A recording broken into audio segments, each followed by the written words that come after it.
Hello again, my friends. This is part 3 in a series of videos on Chiron that I'm making in the year 2023. And I'm sharing with you the latest research that's giving us a deeper understanding of exactly how Chiron works, how it works in different vibrations, Chiron gets expressed in different ways depending on the planets that are involved and the vibration involved, and that Chiron is doing one thing, but depending on the vibration it's in, the planets it's connected with, it comes out in different ways. So, we're going to talk about Chiron and wounding. Let me summarize what we've determined, summarize some key points so far from the point of view of this modern evidence-based practice. Let's summarize. From this study in 2014, we concluded, number one, for high energy, dynamic personal performance, such as singers, high energy, dynamic, you might say charismatic, not high energy in terms of being flamboyant and dancing all over the stage necessarily, but some kind of power, vitality, energizing effect that comes through them. What does it? 11 vibe Chiron. So Chiron in 11 vibration to at least 2 of the following: Sun, Mars, Jupiter, Uranus, Pluto. If you watch that video, that's the conclusion. Just to summarize clearly what the effect was. And also, from that research, we concluded that for athletic performance, Chiron in 77 vibe to at least 2 of the following: Sun, Mercury, Mars, Saturn, Uranus, Pluto. So we're developing as simple a formula as possible. We try to make it simple, but not too simple, fit what works, of what's going on, fits the theory, fits observation. And then as you practice, if you're a professional astrologer and you're seeing clients and working with it, you can apply these ideas, and it's really fantastic. It's amazing. Now, from the research I'm doing this year, I've done over the past few weeks, we're also seeing hands-on healing ability. And that comes from Chiron aspecting at least 2 of the following: Mars, Saturn, Uranus, Neptune, and Pluto in 64 or 256 vibe, or they might be in a supersymmetry pattern, which involves 3 of those 5 planets plus Chiron. And optional, if you see Sun and Jupiter get involved in the pattern, that's going to add some strength to it as well. So this is what we're finding out. Now, what about Chiron related to wounding? Now, this wounding is from early life, okay? So a lot of times people say Chiron, wounded healer. Well, we've already covered in part 2. It's a very, very specific kind of healing. And we're going to see here it's a very specific kind of wounding that gets involved with Chiron. So theory suggests that, is Chiron relating to wounding? The theory that we have in vibrational astrology suggests that this is possible in relationship to feeling that parents and others and the environmental circumstances did not adequately care enough. They were not psychologically healthy enough. They didn't offer sufficient opportunities. So the wounding is that the person feels that the parents, the environment in general, they didn't care enough. That's a pretty big wound. They just didn't care. My parents, they just got divorced. They just orphaned me off. They don't really care. They didn't listen to what I was saying. They tried to force me into being a doctor, and I don't want to be a doctor. Some way they felt like they weren't interested enough. Just love. Oh, I love you so much. And, can even be a smothering kind of love. It's just not enough. It's like, are you helping me get to where I should be? Are you helping me find my own voice? So something was off psychologically or in some other way that made it more difficult, prevented the full functioning independent adult. The goal is that the person becomes a fully functioning independent adult engaged in meaningful activities that the adult feels enthusiastic about. That's, from Chiron's point of view, that's the whole point of childhood and family. I mean, there's more, but that's what Chiron's focused on, is did you help me become a fully functioning, independent adult who's doing something meaningful, something interesting and with my life that I can contribute? I mean, people do interesting things. They become athletes and doctors and lawyers and all kinds of cool stuff that they love. They conduct research in laboratories. You know, you can do cool, exciting things as an adult and people pay you for it. And this is the dream of Chiron, that I won't be just doing drudgery or living somebody else's dream. Maybe your colleague loves to teach. Your colleague loves to be in the laboratory. Your colleague likes to play sports. What do you love? You might feel miserable in one of those situations.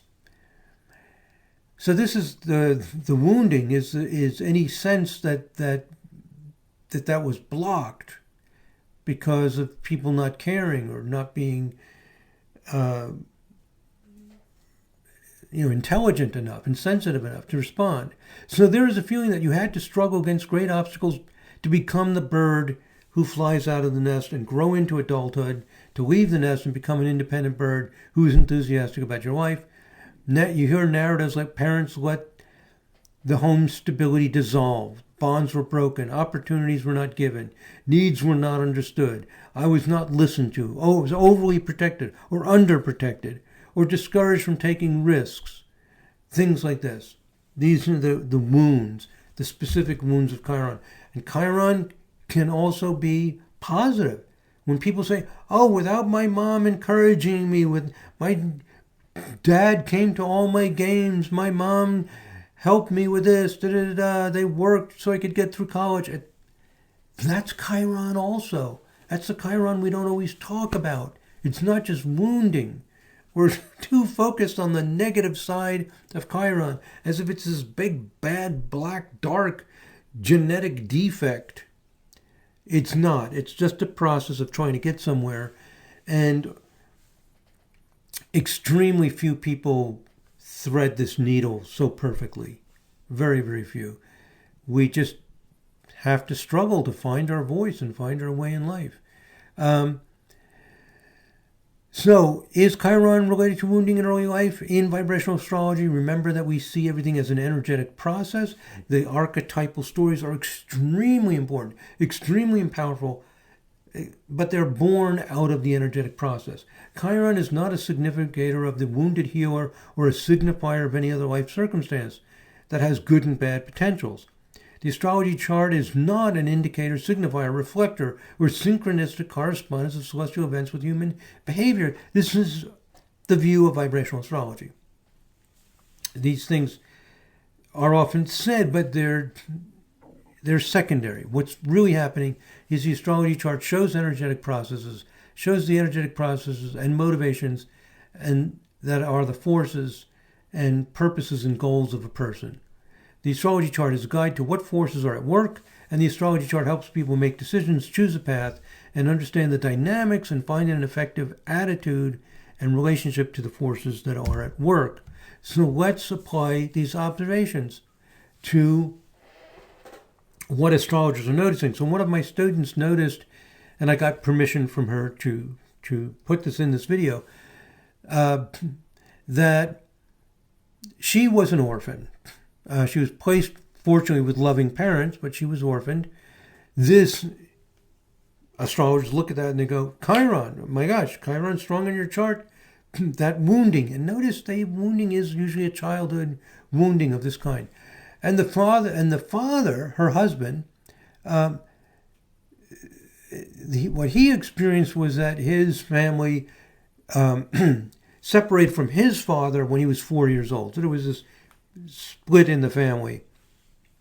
And I guess he didn't grow up with his father. So in both cases, this splitting happens to both the husband and wife.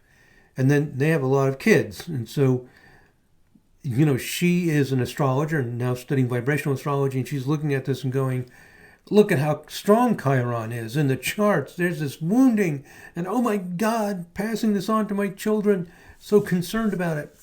This is exactly the way most astrologers think about Chiron. she also notices things like this.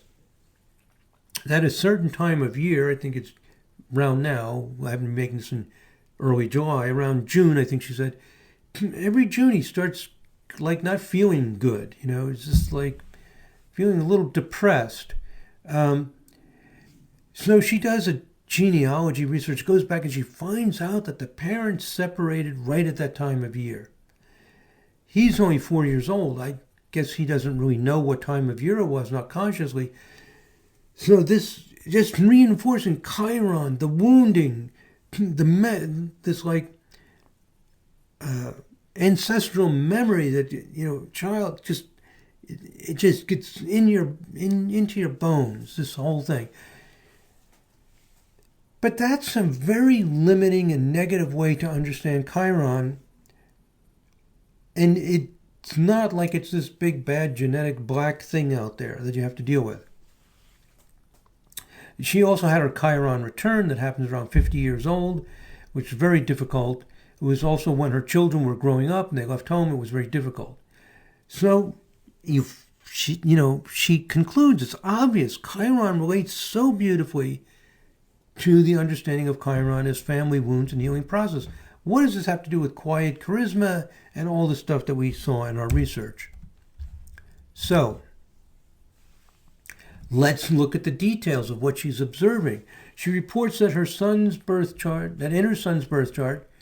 Chiron is square the moon, almost exact. It's also semi-sextile Pluto with a 7-minute orb, trine the midheaven with a 1.5 degree orb. The really conspicuous thing is that one of her kids, a son, has Chiron almost exactly square the moon. So what happens? In vibrational astrology, let's interpret it. Moon is your memories, your moods, your ancestry.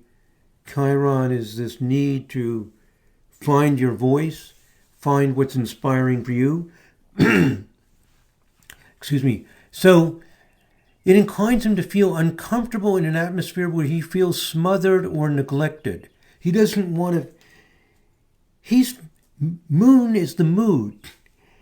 He's in the family. He has this strong need to feel supported and encouraged to find his voice. He's feeling, I'm in this family. I'm born as a baby. We all are. We're just like this little blob and we can't talk or anything. And then we grow up and we find our way. Do I feel comfortable? Moon is about your comfort zone. Do I feel comfortable that the opportunities are given to me, that people care about what my voice is? Are they trying to dictate to me what to do? Are they not listening to me? I've really got to do this. I've got to find my voice. And I need the support to do it. So the mother's extremely loving. She's like a doting mother. And we have this word in English, smothering, mothering with an S in front of it. A smothering love. So he feels smothered. And so when he turns 18 or goes to college, whatever, he's like, okay, great. I don't need all this doting and loving. Let me out of here. Of course, this can be heartbreaking for the mom who's devoted her life to this and loves her son so much. It can be very painful. That's the pain of Chiron. The pain that we have to find our voice. And you know what? We're not very good at it. We're not very good at it. We're just not very good at it. Collectively, most of us, we haven't developed those skills. We haven't even gotten this clear in our heads what's going on. A lot of us are still thinking, my children will do this, I won't do that. Are we listening? Are we encouraging? Are we doing all of these things? And, most of us make mistakes along the way or don't do it in the best way with all the best intentions. I think what's important is to get some realism with Chiron. Chiron, anything involving Saturn is so demanding. And Chiron connects Uranus to Saturn, and people just want so much to find their voice. So at least, if you live in an environment that at least has a sense of choice and options, it could always be worse. So anyway, this is the battle of Chiron. Okay, so the mother, who's my student, clearly has made her children an extremely high priority, and when he was old enough to leave, he felt great to not have his doting, smothering love. Rather than see Chiron as a karmic wound, which is what astrologers tend to do, we, in vibrational astrology, with our understanding from the research and the application of the research to charts, we see that what's happening here is its ways to handle the force of Chiron. And completely fulfilling the need of Chiron in childhood is extremely difficult. So, sure enough, this wounding of Chiron is about how the child finds his voice and the struggle to find his voice and every little and every big thing that helped or hurt along the way. So the wounding is specifically the wound that I'm proposing that Chiron is. It's not like this genetic defect. It's just the process of trying to find our own voice, and it's a very difficult process. So she also reports the synastry aspects like her sun conjunct her daughter's Chiron with a 1-degree orb. Rather than see this as a signifier of wounds and healing of the wounds as a generational theme, which is what a lot of the books say, I interpret Chiron, based on this evidence, as aspects in family synastry. They put pressure. The mother's sun is conjunct the daughter's Chiron. These Chiron connections, they make sense in families because that's what the family is about. It's about the mom's responsibility to help the daughter find her voice and her way in life. That if you have a Chiron connection to your children, you've got to be thinking all the time, am I helping my child find his or her voice? And what am I doing? Am I listening? Am I looking at the opportunities? Am I protecting them from other distractions and other problems? Am I a support system for what they need to find for themselves? And every little thing that doesn't go that way becomes a, quote, wound. And sometimes people will blame other people for it as well. For some reason, it's not happening. So, the fact is, very, very few parents do a great job at this. We all tend to make mistakes, and there's the wounding that happens. I mean, it's all relative. I mean, we do a great job. It's so important to us as parents, but we make mistakes along the way. We don't, in hindsight, there are things you could do better. So that's what's going on. That having these Chiron aspects, this is good because it focuses on the important part of life. It's potentially bad because it makes the children particularly sensitive to how things work and sensitive to both the successes and failures. So it's those Chiron aspects are putting the emphasis on, as my mom, are you helping me find what is my inspiration? What is my heart song? And every time it works, it's like you're a saint. And every time it doesn't work, you're a sinner. Very demanding process. Now, this is all happening in the United States, given the rapid changes in cultures and traditions in the United States and the changing influence of others and the lack of control that parents have over it. Some problems are very likely. I mean, the parents are competing with the schools, with the popular culture, the music, the what, we don't have that much control. So there's all these things that are guiding the direction of the children. It is not surprising that these children that the mother has given up so much for, were happy to leave home. It's part of the Chiron process. In a culture where clear communication, stability, and feeling of proper support is difficult to achieve. Stability is extremely difficult. it's, you know, in the United States, we don't have even, in her case, schools that she felt comfortable sending the kids to. I mean, you have to struggle over the basic educational process for many parents. I mean, if you're in a community and you just love the schools, some parents just send their kids off to schools and says, well, it's good enough for me, it's good enough for you. We don't really feel like we have great choices, a lot of us. So we send them to private school if you can afford it and if you really think it's better. So there are tough choices, there are tough trade-offs, and you know, making the perfect decision is just not always going to happen. So that's what's happening. A lot of choices about how to empower our kids, and you just take your best shot at it. So few cultures have mastered what Chiron asks of us. In the United States, we have all these problems of so many choices, so many things that seem like compromises. Now, some people don't. They grow up in a town, they love the schools, they love the community, but I think the great majority, it's just not that simple and straightforward. And everything's changing so rapidly. So, excuse me. So although these themes of Chiron make sense to the astrologer, when you look at it closely, isn't really fitting. Like she mentions for her husband, his Chiron is in the 12th house, and how that fits. Well, is that really a conspicuous Chiron? What a lot of people don't realize in astrology is that if you look at enough things, every planet has some major thing going on with it. Let me go through the arithmetic of this a little bit. Suppose you use a 3-degree orb for conjunctions to the 4 angular house cusps, Sun, Moon, Mercury, Venus, and Mars.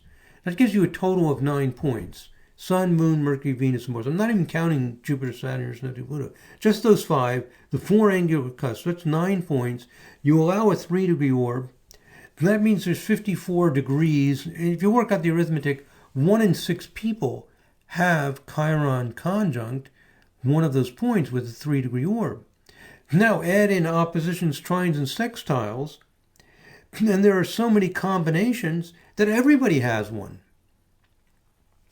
You know, there's little problems that our minds are not good at. Like, for example, if you have a class of 25 students, what's the likelihood that 2 of them would be born on the same day? Suppose you have 25 students all born, well, they could be the same year any year, but that they're all born on the same calendar, you know, the month day, like January 12 or August 13 or something. It seems like remote, doesn't it? I mean, just intuitively. But actually, it probably is just at least 1 or 2. My point is our intuition about the probability of things is often not very good, and we don't realize that almost everybody has a strong aspect to Chiron, and having 2 of them is not that unusual. So, or any planet. And then when you start adding, adding houses and rulerships, etc. So, some of the data that she gave me on, the aspects in the synastry with the children, that was impressive. Moon square Chiron, exact. Her sun conjunct the daughter's Chiron, 1-degree orb. That's impressive. But some of the things she's saying about her chart, that she has Moon conjunct Chiron with 2.5-degree orb.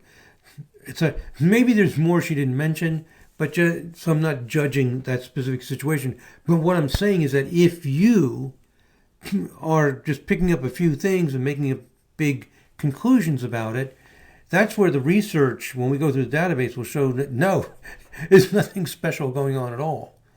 Okay, so you get my point. It's very easy to rationalize things based on a few things that you're seeing. And my point is really not, I'm not saying that that's necessarily a primary thing that was going on in this case, but it's a typical thing that happens in most cases. I suspect to some extent it was going on. And definitely happens where I actually see all the charts and what the astrologers talk about. It's really, not that unique or unusual. What the person sees in the chart and what they ascribe to it. So like people say like, oh, no wonder he's violent. He has Mars square Uranus with a 5-degree orb. I mean, wow. I mean, it's unbelievable. You can pick something out to justify. So that's another thing to be careful of with this. What you're ascribing to Chiron. So here's another student. He's dealing with families who are from India, and the children grow up. A lot of them live in the United States. Well, think of that situation. A battle between traditions and ethics and priorities of traditional India with a family that's, has a very traditional background, and moving to the United States, I put in quotes here, Wild West, all the different potential options and goals. What are your priorities? Money, marriage, altruism, personal passions.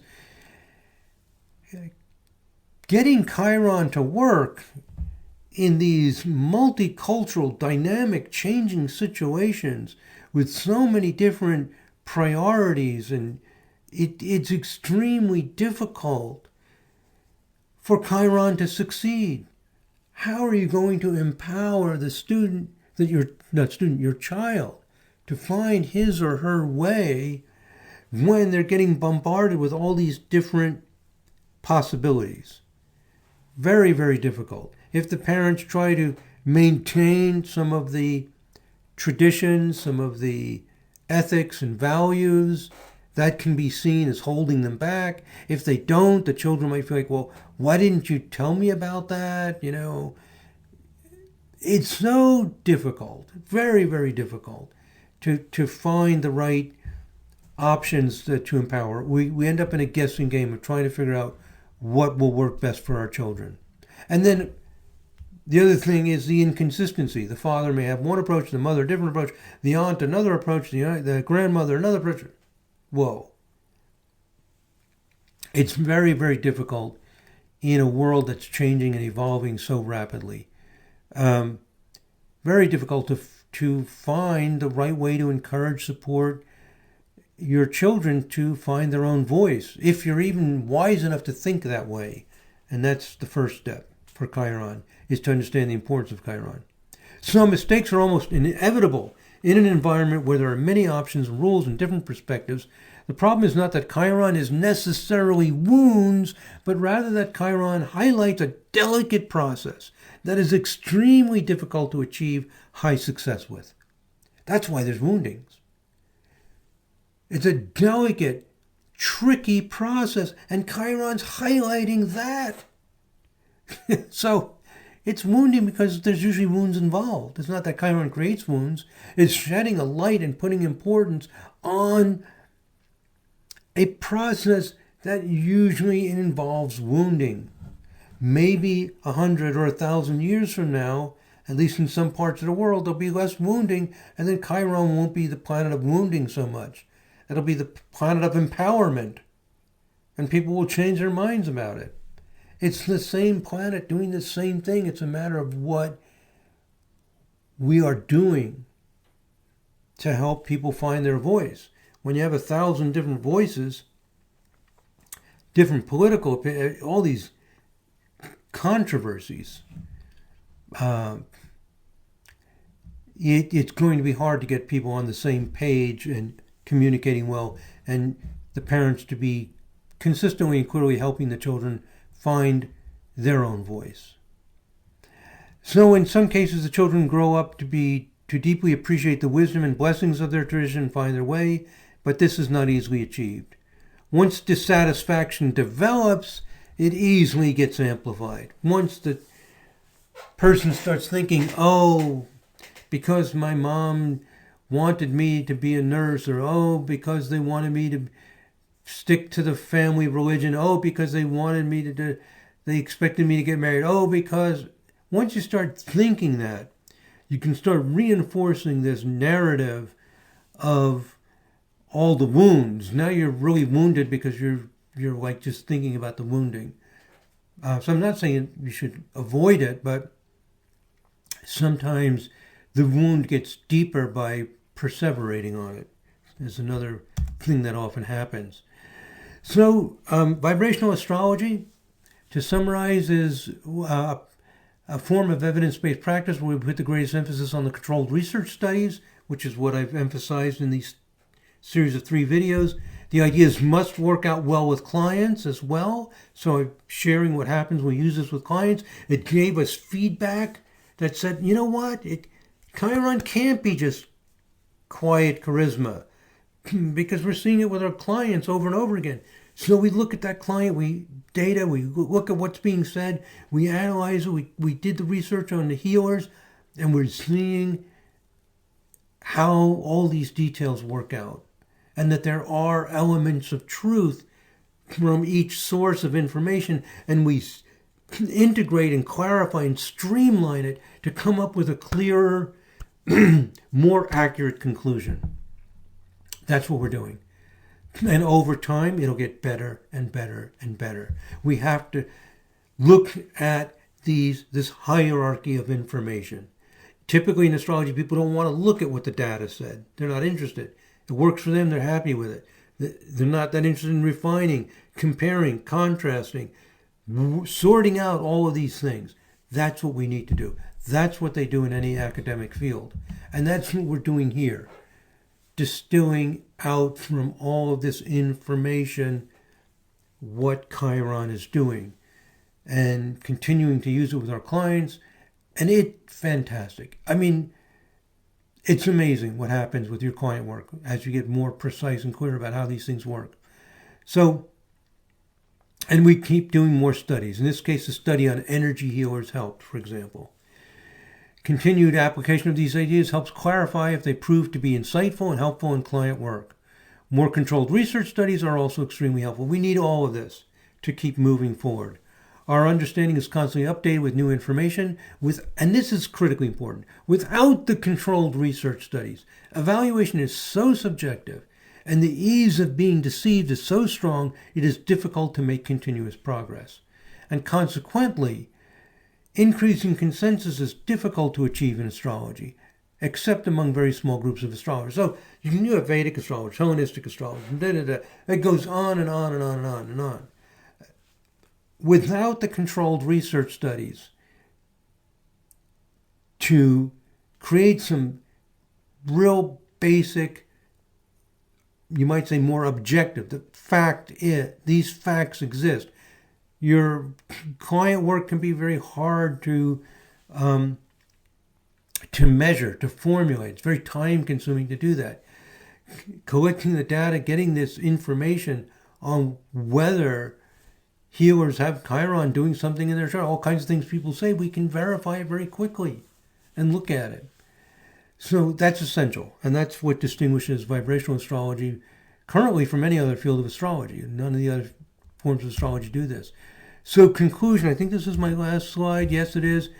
We're now able to see how observations of many astrologers that Chiron is related to issues of wounding and healing can be consistent with the controlled research studies. The use of multiple approaches in the research gradually modifies our understanding, and the understanding begins to stabilize. Over time, all of our understanding in vibrational astrology, what the signs do, what the houses do, what the planets do, what the vibrations do, they become more stable, more consistent, because once you find it, you find it. And the refinements become, more subtle, more refined. But while we're doing that, we also find new things. So we're always getting a mature, robust understanding of some areas that we've worked with. And as we do that, it opens up new things, like Chiron. I just made some videos on Ceres. Next I'm going to do Pallas. All these things are important. So it's opening up totally new areas of research and discovery. So rigorous controlled research studies are vital to challenge what otherwise can become comfortable ideas that are justified through mild support of client work. That's what's happening in astrology. Getting mild support and they get justified.